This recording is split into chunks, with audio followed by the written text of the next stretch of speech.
Maayong adlaw, Rosie here again, your Speak Like a Local Teacher. Karong adlaw atong pagatun-an ang possessive pronoun versus possessive adjective in Cebuano. Sa Cebuano nga sinultihan, gapakita kini kung kinsa ang tag-iya sa usa ka butang. So, kinsa ang tag-iya sa usa ka butang. That means who is the owner of the object or the things. Butang is things or object. So in English grammar, we have the possessive pronoun and possessive adjectives that are both used to indicate ownership or possession. So this discussion is based on the English grammar, possessive pronoun and possessive adjective. Okay, so before we discuss the possessive adjective and possessive pronoun, let us review the personal pronoun first. Okay, so in Cebuano we have 7 personal pronoun. Ako, ko, I or me. First person singular. Second person singular pronoun, ikaw, ka. Third person singular pronoun, siya, she or he. Kita, this is the first version of we or us in Cebuano. Okay, kita. Okay, first person plural including the speaker. Kami, second version of we or us, first person excluding the speaker or the listener. This is the kami. Alright. Next, kamo. All of you or all of you, kamo. Second person plural. Okay, kamo or mo. Ikapito, sila or they. Third person plural. Okay, so now let's move on to possessive adjective. Okay, ako or nako. Imo, nimo, your. Iya, niya, her or his. Ato, nato, our. Okay, our. Amo, namo, our. The same. Because kita, kami. Okay? Inyo, your. Inyo, ninyo, your. Ila or nila, their. Okay.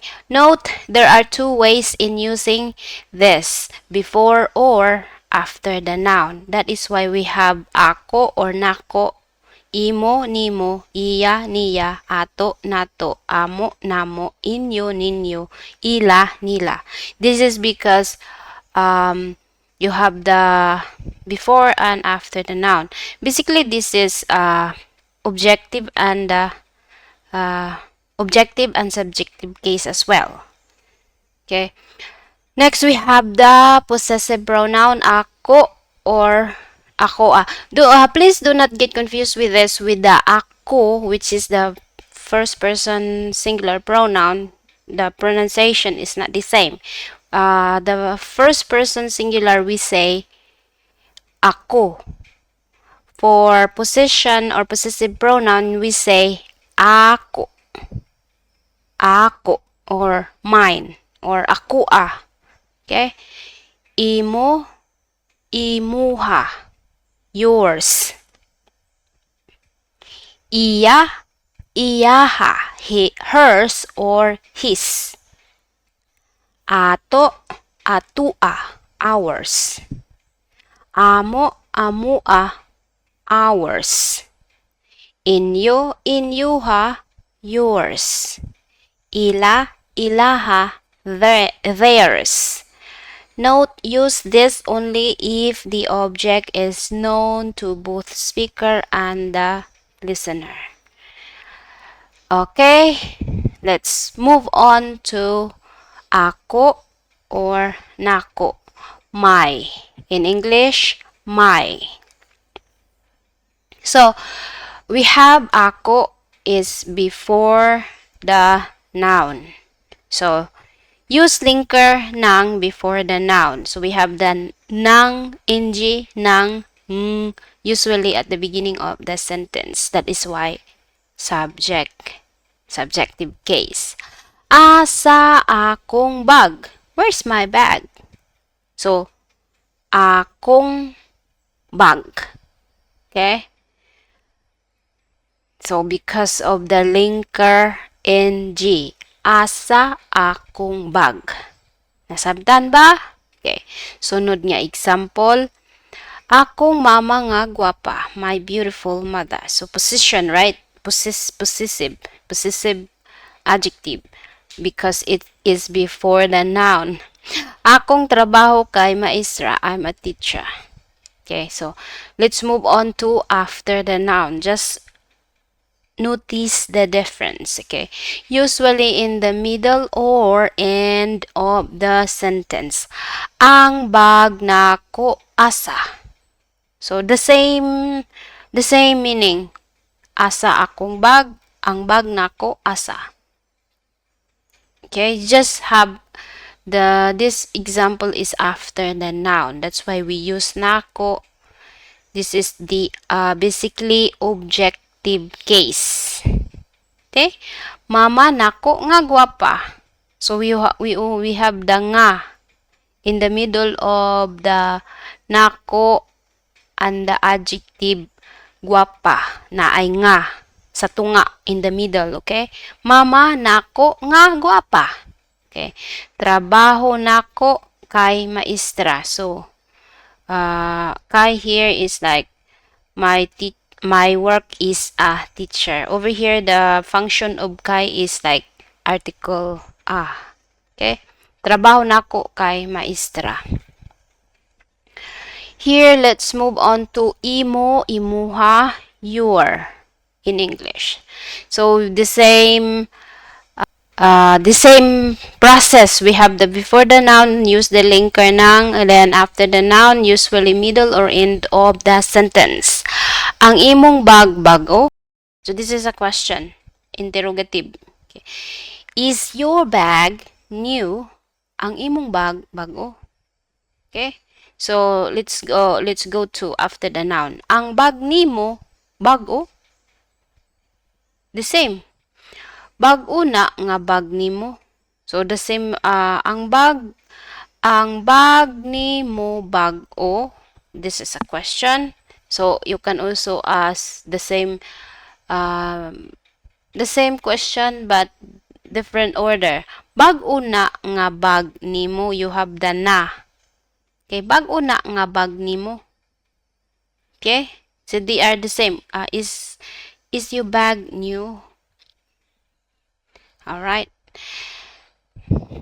Sunod nga example, ang imong lapis nawala. Your pencil was gone. Oh. So, notice the ang imong lapis nawala. So, you also have the ing before the noun lapis. Okay, so this is before the noun. Then let's go to after the noun. Ang lapis nimo kay nawala. Ang lapis nimo kay nawala. Okay, sunod nga example. Ang imong uyab naa diri. Your BF or GF is here. So uyab is noun, right? So imong uyab, your boyfriend. Okay, imong uyab na adire. This is declarative. You can also change this into interrogative. You just say, ang imong uyab na adire. So you're asking about his or her boyfriend. Ang imong uyab na adire. You just change it into interrogative. So in this example, this is declarative. Okay. Ang uyab nimo kay naa diri. So your boyfriend is here or your girlfriend is here. Okay? Imo, imuha, your. Okay? Your. Sunod. Iya, niya. His or her. So, before the noun, linker, ing. Okay? Ang iyang uyab kay gwapa kaayo. So, her GF is very beautiful. See, after the noun, ang uyab niya kay gwapa kaayo. They are the same meaning, okay? The translation is the same, just different order after and before the noun. Ang iyang mata kay gamay. Mata, eyes, okay? His eyes is too small. So, iya, niya, this is also no gender specification, alright? So, it could be girl or a boy, or his or her. Okay, after the noun, ang mata niya kay gamay. So, ang mata niya kay gamay. Ang iyang baso na buak nako. Oh, I broke his glass. Or I broke her glass. So, nabuak nako. Okay, this one is focus on the verb nako. Okay, so ang iyang. So, her glass. I broke her glass or I broke his glass. Ang iyang baso, nabuak nako. Ang baso niya, nabuak nako. So, this one is after and before the noun. Okay, let's move on to ato or nato. Remember the pronunciation? Ato, nato, our. Ato ning balay. Ato ning balay or this is our house. Nato. Balay ni nato after the noun. So, over here before the noun, use linker nang. The same principle apply. Mauni atong bag-o nga balay. This is our new house. So, after the noun, mauni balay nato nga bag-o. Sunod nga example, mauni atong pamahaw karon. This is our breakfast now. Okay? Pamahaw ni nato karon. Okay, mauni pamahaw nato karon. Sunod, atong lamisa kay gamay. Our table is small. So, ang lamisa nato kay gamay. So, all the same meaning, just different order. Okay, after and before the noun. Sunod, amo, namo. Namo, amo. Okay. Before the noun, use linker ng inyo ning balay. Is this your house? This is just a sample, okay? So this one is you're asking the second person. Possessive pronoun. Inyoha, right, is possessive pronoun. O, among balay ni. So, o, among balay ni. Amu aning balay. Okay? Yes, this is our house. Okay. Balay ninyo ni. So, this one is inyo haning balay. This one after the noun, they are the same meaning. Okay. Is this your house? Balay ninyo ni. Okay. Pareho ra na sila og meaning or translation sa English. Sunod, pila ka buok inyong anak? How many children you have? Ang among anak kay upat ka buok. We have 4 children. See, we have among. See, possessive adjective again. Amo or our. Among anak kay upat ka buok. So, let's go to after the noun. Oh, balay namo ni. Yes, this is our house. Ang anak ninyo pila ka buok. So, this is the same question, okay, to the before the noun. How many children you have? Okay, ang tubag, ang anak namo kay upat ka buok. We have 4 children. Okay, nasabtan. Okay. Adto ta sa sunod nga possessive. Adjective, inyo, ninyo, your. This one is plural, okay? Before the noun, linker, nang. Ni adere ang inyong bayronon sa kurente. It is your electric bills. Or, your electric bill is here. Ni adere. Okay? Ang inyong utang palihog akong kuhaon. Okay? Okay. I will take your debt. Okay, ang inyong utang. Utang is noun. Before the noun, inyong. Sunod, asa inyong balay? Where is your house? Unsa ang nahitabo sa inyong mga plato nganong nabuak man na? What happened to your plates? Why is it broken? Okay, so inyong balay. Unsa ang nahitabo sa inyong mga plato? Okay, inyong, your, plural. Say after the noun, ang bayronon ninyo sa kuryente ni adere. Ang utang ninyo palihog akong kuhaon. So this one is naningil ni, maningil. Asking to pay the debt or give the money back. Ang utang ninyo palihog akong kuhaon. Very common in the Philippines. That's why I give you this example. Ang balay ninyo asa. So you can ask if you want to ask somebody like, where's your house? Ang balay ninyo asa. Or you can also say, asa man ang inyong balay. So it's more respectful that way. Asa man ang inyong balay. So you say also, asa ang balay ninyo. Alright. So here, ang mga plato ninyo naunsa. So this one, if you naunsa is like what happened. What happened? Okay. What happened? What's going on? What's going on? Alright. Naunsa. Here, sunod. Ila, nila, there. Use ing again before the noun. Linker ing before the noun. Ang ilang balay kay dako. Their house is big. Ang ilang pagkaon kay lami kaayo. Their food is tasty. Very tasty because you have the kaayo. Very kaayo. Ang ilang paborito kay pinirito nga isda. Their favorite is fried fish.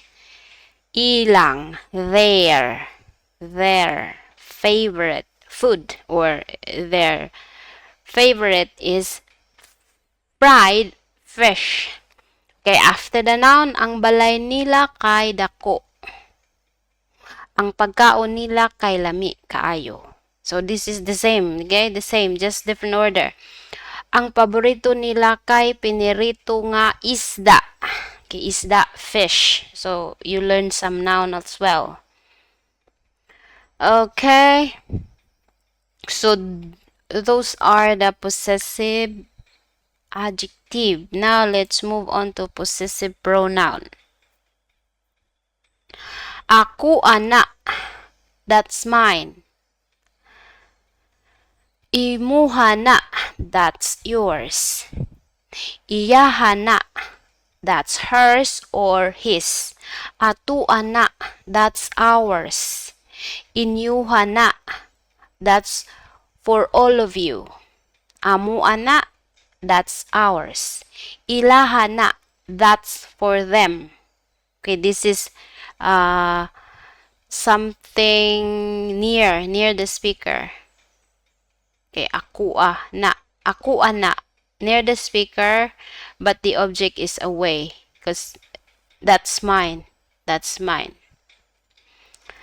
Okay, so if you want to make it into plural form, just say akoa ng plus mga, then name of the object. Because mga is the marker of plural form in Cebuano. Akoa ng mga sanina. So those clothes are mine. Okay, akoa ng mga sanina. Akua ng mga sapatos. Akua ng mga papel. Akua ng mga ballpen. So, mga. Okay? Sunod, let's go to ako ani. Ako ani. So, ako ani, this is mine. Imuha ni, this is yours. Or it's yours. Imuha ni. Iyaha ni, this is hers or his or it's hers or his. Atu ani, this is ours. It's ours. Okay? Atu ani. Inyoha ni. O sunod, plural, amoa ni. This is ours. Ilaha ni, this is for them. Okay? Third person plural, ilaha ni. So the same thing. If you want to change it into plural form, just say ning plus mga plus name of the object. Okay? Example, ako aning mga sanina. These clothes are mine. So this is you're holding the object. The previous one is away from you. Okay, that's why that or na. Okay, so iyaha or imuha ning mga papel or paper papel. Okay, iyaha ning mga pagkaon. So this food is for her, or iyaha ning mga, or okay, ato aning mga butang dire. This is our things here. Ato aning mga butang dire. Okay, so I hope you understand the difference between possessive pronoun and possessive adjective. Possessive pronoun is very easy. Just say akoa. Note that the object should be known to both speaker and the listener if you use possessive pronoun. Because in English grammar, when you say my, then it will always have a noun. After that, my house, my bag, my table, that is possessive adjective, not a possessive pronoun. Okay, so my explanation is based on that. Okay, so dere na lang ta kutob. Daghang kayong salamat og amping kanunay. Magkita ta sa sunod. Bye-bye.